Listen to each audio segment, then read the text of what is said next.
Je vais passer maintenant la parole à Christophe, qui va nous parler de la situation en Suisse. Qu'est-ce qui se passe? Pourquoi ces compagnies, tout d'un coup, s'installent en Suisse depuis quelque temps? Et quels sont les enjeux, quels sont les problèmes posés par rapport à la Suisse? Bien, bonsoir. La position en Suisse, oui, ce sera une partie de mon exposé. Je vais commencer par la position du GSSA, puisque je suis ici en tant que représentant. Le groupe pour une Suisse sans armée, depuis bientôt 30 ans, milite pour l'abolition de l'armée en Suisse. Notre position, c'est pas d'armée, qu'elle soit publique ou privée. Par rapport à ce qui a été dit et ce qui a été entendu jusqu'ici, c'est une position très idéale, peut-être, mais nous avons l'ambition, modeste, peut-être aussi, d'essayer de vivre à la hauteur de nos idéaux. L'humanité a été capable de réduire dans une très large mesure l'esclavage, de dépasser les versions les plus extrêmes du colonialisme, d'améliorer un peu, on l'espère, la condition des femmes, de faire face à ces problèmes environnementaux. Pourquoi ne supprimerions-nous pas la guerre? Pour supprimer la guerre, nous pensons quand même qu'il faut supprimer les armées, ou du moins les réduire à leur part la plus congrue possible. Actuellement, nous essayons en Suisse de supprimer la conscription. Est-ce que nous voulons remplacer les conscrits par des mercenaires? Nous n'en sommes certainement pas là. J'y reviendrai, mais la question peut être posée. J'aimerais d'abord faire quelques considérations générales, puis quelques commentaires sur les textes proposés. Enfin, effectivement, parler bien de ce qui se passe en Suisse et de ce qu'on peut en faire, nous autres. J'ai eu la chance, il y a fort longtemps, d'avoir un professeur d'histoire qui était un peu sociologue sans le savoir et qui nous a beaucoup parlé du mercenariat dans l'Empire romain, qui accuse le mercenariat d'avoir été une des causes, voire la cause principale de la chute de l'Empire romain. Je me suis permis cet après-midi une petite révision historique et j'ai constaté qu'on retrouvait ce même phénomène à Carthage, à la fin de la Renaissance pour la chute du féodalisme, à la fin de l'Ancien Régime. Et je me suis en train de me demander, est-ce que la recrudescence du mercenariat au début du XXIe siècle n'est pas aussi la chute de l'Empire par rapport aux États-Unis? Je laisse le débat ouvert, surtout que nous n'avons pas de vide à remplir, contrairement à tous ces empires que j'ai nommés, que nous avons un futur pour l'humanité à construire, et que dans ce contexte-là, l'évolution de la guerre et de la stratégie prend une autre dimension, parce que nous n'avons peut-être pas autant de liberté de manœuvre pour continuer. Je reviens à quelques considérations stratégiques. On assiste à un éclatement de la sécurité dans toutes sortes de directions. Je peux faire la comparaison avec les drones, mais qui ne sont que la pointe de l'iceberg de l'automatisation de la guerre. L'automatisation de la guerre, c'est moins de soldats. Est-ce que c'est plus de mercenaires? C'est plus de professionnels, certainement, parce que c'est des engins beaucoup plus compliqués à utiliser. Mais là, je peux en revenir à l'Empire romain, qui a engagé des mercenaires parce qu'il a écrasé sa classe moyenne, laquelle classe moyenne fournissait les soldats. Il a donc dû engager des mercenaires qui n'étaient pas aussi fiables, et le limes a cédé. Est-ce que c'est le même cas ici? C'est vrai qu'en Occident, on a de plus en plus de peine à trouver des soldats. Et comme nous sous-traitons la fabrique de nos poupées et de nombre de nos machines en Chine, nous sous-traitons largement nos fabrications de la guerre. On n'assume pas, c'est ce que nous allons essayer de voir avec les conséquences possibles. Le document de l'ONU a l'avantage de parler du monopole de la force. Le monopole de la force est une invention, un pouvoir régalien dans l'État, avec ou sans armée d'ailleurs. M. Gomez a dit que l'armée était une prérogative de l'État. Là, je me dois de le contredire. J'ai la chance d'avoir étudié un certain nombre de pays sans armée qui ne souhaitent pas exercer ce pouvoir régalien. Donc l'armée n'est pas une fatalité dans la construction sociologique de l'État. C'est bon de le rappeler de temps en temps. C'est bon de rappeler qu'il y a des États qui font sans armée publique et sans armée privée. Donc là encore, il y a des exemples qui ne sont pas toujours où on pense, qui sont à aller chercher. Le monopole de l'État a assez bien marché en droit interne. Le droit pénal assure, avec les droits de l'homme depuis plus récemment, le droit à la sécurité. C'est bien, c'est une forme de droit à la paix. Le monopole de l'État progresse dans les constitutions aussi. Les révisions constitutionnelles qu'on a vues en Suisse ont vu ce concept apparaître dans les textes. En droit international, ça a un peu moins bien marché. Depuis 60 ans, la Charte de l'ONU interdit la guerre. Franchement, le bilan est très mitigé. Donc il y aurait encore des choses à réfléchir. Le document de l'ONU a l'avantage de progresser dans cette direction, de dire que oui, il y a un monopole de la force de l'État, oui, on peut espérer que ça fonctionne, peut-être pas avec des bombes atomiques, mais disons avec un peu plus de pacification de nos sociétés. Malgré tout, il semble qu'ici en Occident, ça ait assez bien marché, qu'on ait encore des choses à dire à d'autres peuples qui sont peut-être un peu plus en guerre que nous, quand ce ne sont pas nous, évidemment, qui leur faisons la guerre pour toutes sortes de motifs. Ce qui était là, c'est très souvent le cas.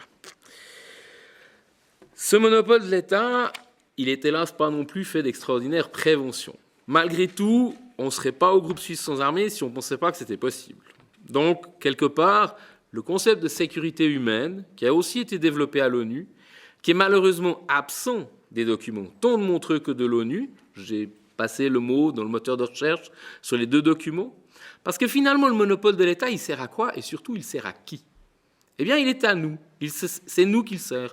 Le droit à la sécurité, il appartient à vous et moi. Et ce qu'on assiste politiquement avec la montée des extrêmes droites, c'est aussi une réaction à cette sécurité un peu instable autour du monopole de l'État, mais c'est aussi une réappropriation du droit à la sécurité. Malheureusement, c'est une réappropriation qui souvent se fait aux dépens de l'autre, alors que c'est à nous de construire notre sécurité par des mécanismes de paix et de prévention, et nous pensons que c'est possible. Sinon, je ne serais pas là ce soir. Et ça, c'est quelque chose qui manque totalement. Il n'y a pas de prévention, ni dans un document, ni dans l'autre. C'est dommage, mais ce n'est pas perdu pour autant. Le concept existe, il finira bien par émerger. Cette évolution de la sécurité, avec des sociétés militaires de sécurité privée qui couvrent entre 5 et 10% du budget militaire mondial, est-ce que ça nous mène vers une société plus juste ou plus heureuse, ou est-ce que ça nous mène, excusez le terme, il est un peu brut, vers un capitalisme militaire? Je pense que là aussi, dans une société où malgré tout beaucoup de choses reposent sur l'argent, c'est une question qu'on doit se poser, en particulier en Suisse, et en particulier pour savoir si c'est une des raisons pour laquelle la Suisse pense qu'elle peut s'investir dans ce business pour faire beaucoup d'argent. Ça ne va pas être aussi facile, je reviendrai quand je parlerai de la Suisse.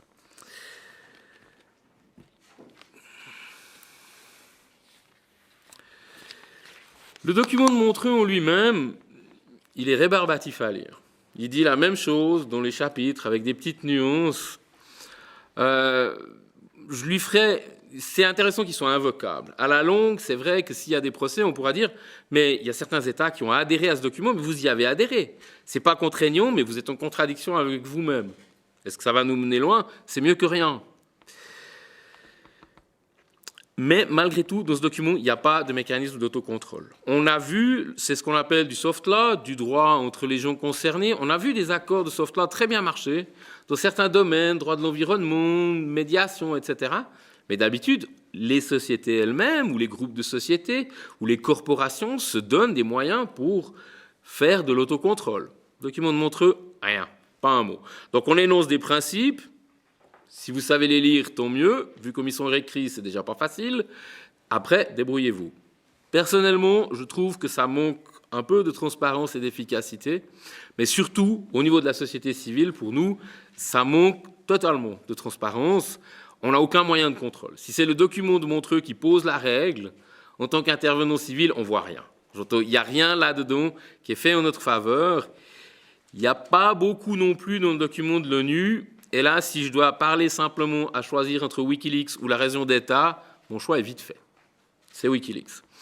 Là, c'est une des choses qu'on peut espérer d'une évolution constructive du document de l'ONU, voire du document de Montreux, c'est que nous, sociétés civiles, détenteurs du droit à la sécurité, finalement victimes aussi quand il y a violation, nous puissions aussi intervenir. Et ça pose un autre problème, c'est que la surveillance de ces sociétés est chère et compliquée, et là, ils ne nous ont rien laissé. Soyons clairs, dans aucun des deux documents, il y a une aide, un tant soit peu, pour nous aider à surveiller ces gens. Ça, c'est dommage, mais c'est nécessaire. Ceci dit, le document de l'ONU est assez complet. C'est un très bon backstopper, le terme en anglais, nous ne reculerons pas plus loin. Et si le document n'est pas trop dégradé au cours des prochains processus, on aura déjà abordé beaucoup des petits problèmes liés à la question de la sécurité par rapport aux entreprises de sécurité militaire. Ça fait de ce texte un texte très défensif. relativement peu proactif. J'y ai pas trouvé d'idées géniales, de grandes choses innovantes. C'est peu de transparence aussi, il y a un mécanisme de conciliation, mais en même temps, les enquêtes sont secrètes. Ça reste pour moi un document très basique, de bonne qualité en tant que basique, mais j'aimerais plus d'innovation, plus de participation, plus d'idées constructives. Quand j'ai fait cette réflexion-là, je me suis dit, mais est-ce qu'on ne pourrait pas utiliser... Parce que finalement, si les États vont avoir de plus en plus de peine à recruter, alors il va peut-être y avoir effectivement de plus en plus de mercenaires. Donc est-ce qu'on ne peut pas retourner la pièce et se dire, est-ce qu'on pourrait les utiliser de façon constructive? Est-ce qu'il y a quelque chose, qu'est-ce qui peut en sortir malgré tout quelque chose de bon? Est-ce qu'on pourrait avoir les mercenaires qui ne servent que, par exemple, dans des opérations de l'ONU ou que pour des opérations de désarmement? Ce serait probablement pas très bon pour leur business, mais ce serait assez bon pour leur éthique. Tout encore, va savoir. Certaines des opérations de l'ONU n'ont pas des bilans éthiques très élevés. Mais une fois qu'on s'en est aperçu, il y a quand même eu des progrès dans ce sens-là. C'est des hypothèses, mais peut-être que nous n'y échapperons pas. Ce n'est pas l'idéal. Ce n'est pas ne pas d'armée du tout, ou pas d'armée publique ou privée. Mais la charte de l'ONU prévoyait que l'ONU aurait des troupes et un état-major. Ça ne s'est jamais fait. Est-ce qu'on le veut, est-ce qu'on ne le veut pas? Personnellement, si on peut être assez compétent pour s'en passer, tant mieux. Mais si c'est pour avoir la gabegie et des organisations de sécurité privée qui font ce qu'elles ont fait jusqu'ici, c'est pas bon non plus. Donc là aussi, je pense éventuellement que l'ONU doit avoir, non pas seulement en tant qu'éditeur de normes, mais aussi en tant que contractant. Et ça, le document de l'ONU lui-même en parle entre les mots. Les organisations internationales sont citées comme contractants possibles. Mais là, il y a une responsabilité à prendre. Voilà, j'en viens à ce qui, pour moi, est peut-être le plus important, c'est le soutien populaire à tout ce processus. Je me suis essayé de me demander, est-ce qu'on pourrait obtenir des victoires comme on en a eu sur les mines ou les bombes à sous-munitions? J'ai essayé de faire un inventaire.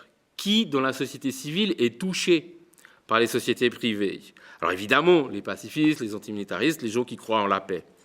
Les humanitaires, parce que ça fait des décennies, en tout cas depuis la guerre en Yougoslavie, qu'ils font escorter leurs convois. Donc eux sont directement impliqués et ils ont mené une réflexion. On ne les a pas beaucoup vus, je ne sais pas s'ils sont là dans la salle ce soir. Le CICR a pris position, a poussé pour le document de Montreux. Tant mieux, mais il n'y a pas que ça. À mon avis, ça va plus loin. Les environnementalistes aussi, puisqu'il y a pas mal de sociétés de mercenaires qui sont utilisées pour protéger, en particulier, des puits de pétrole. Dans le delta du Niger, les populations locales subissent de telles populations qu'elles sont en semi-rébellion, mais le Nigeria n'ose pas. Vous voyez des Nigériens pour protéger les installations pétrolières à cause des divisions que ça créerait dans la population. Donc, il envoie des entreprises de sécurité privée. Donc, c'est aussi un problème environnemental. Et je pense que c'est important de le répéter. C'est évidemment, on l'a vu, un problème pour les défenseurs et les promoteurs des droits de l'homme. Je pense que c'est aussi un problème pour ceux d'entre nous qui s'occupent de qualité de l'entreprise. Des gens qui font de l'actionnariat responsable, des gens qui font du développement économique éthique. C'est clair que là, on est hors sujet et que les entreprises de fonds de placement comme Ethos ou la Banque Alternative n'investissent pas. Mais peut-être qu'il faut se poser la question, est-ce qu'à l'inverse, il ne faudrait pas s'investir un petit peu, ne serait-ce qu'avoir une action pour aller voir ce qu'ils font, pour aller aux assemblées générales, et pour réellement développer quelque chose qui permette à moyen terme de sortir tant du militarisme, parce que je pense quand même qu'il est légèrement en train de se réduire et en régression, que de cette espèce d'excroissance qui est en train de se développer, que sont les sociétés militaires et privées. J'essaie de parler un peu vite pour finir. Ouais, ça va, à peu près. En Suisse, qu'est-ce qui se passe en Suisse? Je ne sais pas. Honnêtement, je ne suis pas assez au gouvernement pour vraiment tout comprendre. Donc je peux faire un certain nombre de suppositions. Malgré tout, il est certain que la position du gouvernement suisse est un peu schizophrène. Parce que d'un côté, il milite ardemment pour de la loi douce, non contraignante, mais de l'autre côté, ils affirment depuis un certain temps qu'ils vont proposer un projet de loi. Le Conseil national a approuvé une motion demandant ce projet de loi qui va au Conseil des États à cette session. Donc on a aussi un peu un Conseil fédéral qui est plutôt pour une régulation douce et un Parlement qui vient vers une régulation ferme, avec en plus dans le Parlement un débat avec cette dichotomie qu'on a déjà vue, gauche et droite, je la nomme UDC. L'UDC ne veut pas de ces entreprises à cause de la neutralité. La gauche n'en veut pas pour des raisons que je dirais un peu plus élevées, mais ça, c'est mon opinion personnelle. Donc, on pourrait bien se retrouver avec un Parlement qui veut interdire complètement. Et ça, ce serait intéressant, mais ce serait vraiment schizophrène après tout le travail que la Suisse a fait pour essayer d'avoir du droit doux. Donc, qu'est-ce qui se passe? Qui est-ce qui finance? Parce que ces conférences à Montreux, ça va quand même être du plus cher que notre réunion ce soir. Et qu'est-ce que nous, en tant que citoyens suisses, on peut faire pour essayer de faire avancer les choses? Je ne sais pas. Je ne sais pas si c'est possible. C'est un peu mon idéal en venant ce soir, c'est d'espérer que vous toutes et tous, quelque part, vous en parlerez autour de vous et que juridiquement, il n'y a pas de lien direct avec la neutralité. J'ai fait une petite liste des raisons pour lesquelles la Suisse pourrait être attractive pour ces sociétés. Le droit pénal n'a pas, il y a une absence de législation, ça c'est clair. Bon, on me demande de conclure. Je vais terminer un peu sur cette question suisse, je vous laisse la reprendre si vous voulez. Est-ce qu'on a affaire à un grand changement dans la configuration militaire à court terme? Non. Avec 5 à 10% des activités militaires, il ne faut pas non plus prendre ça pour le nouveau moteur de la guerre. Il y a des grands changements, oui, mais ça m'étonnerait que ce soit très soudain. Le traité proposé par l'ONU est un traité de limitation de la guerre. C'est une forme un peu différente de traité de désarmement, qui concerne les personnes, qui concerne l'économie de la guerre peut-être. Mais ce n'est pas un traité de construction de la paix. Ce n'est pas un traité qui va vous dire résolvez vos conflits sans violence. Ce n'est pas un traité qui va diminuer le nombre des armées ou le nombre des armées privées. Au contraire, là, ça va simplement déplacer le problème. Malgré tout, s'il faut choisir entre le texte de l'ONU et un texte plutôt mou, personnellement, je suis plutôt pour le texte de l'ONU. Voilà, je pense que nous voulons sortir du champ militaire, ça c'est clair, l'humanité en a besoin, les dangers sont devenus de plus en plus grands. Je pense que ces gens s'imaginent qu'ils jouent avec le feu, ils jouent certainement avec notre argent, et ils jouent avec la vie d'un certain nombre de gens. Ils le font parce que nous pensons que c'est possible, parce que dans nos cerveaux ou dans les cerveaux des gens qui servent dans ces compagnies, je n'ai pas mentionné les syndicalistes tout à l'heure, mais je crois que M. Del Prado l'a dit, les conditions de travail des mercenaires sont déplorables, comme elles le sont dans l'industrie d'exportation d'armes pour les ouvriers en Suisse. J'entends, quelque part, c'est important pour nous de nous responsabiliser et d'avancer pour que tout cela s'améliore. Voilà, faites-vous partie du problème ou de la solution. Merci. Merci. Christophe, il a utilisé surtout son droit à la liberté d'expression. Il a très peu parlé de la situation en Suisse.